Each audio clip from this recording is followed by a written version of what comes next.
Tyler Chick, and today we are going to be talking about retell. So in our lesson we're going to be talking about the parts of a story, and I'm going to be looking for you to be able to name the 3 parts of a story and what happens in each part. So remember, there are 3 parts to a story. There's the beginning, the middle, and the end. In the beginning, we always introduce the character. So remember, a character is the animals or the people in the story. So remember, we have an action for character. It looks like this. Can you do that with me? Character. The people or the animals in the story.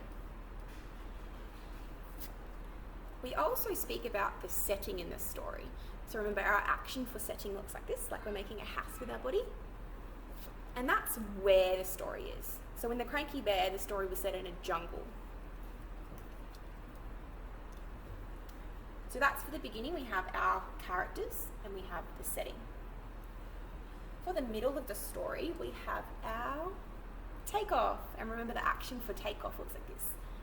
Take off, take off. And that's when something exciting happens or something goes wrong in the story.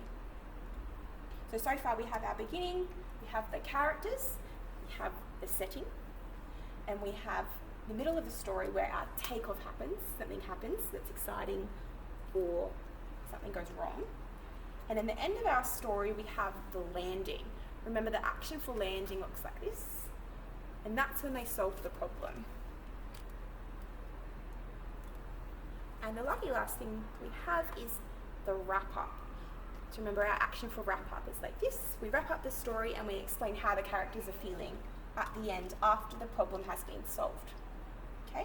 So we have the beginning. We start with the characters. See if you can do them with me. Characters. We have the setting. It's where the story takes place. In the middle of the story, we have our takeoff, when something exciting or something goes wrong. And then we have the end of our story.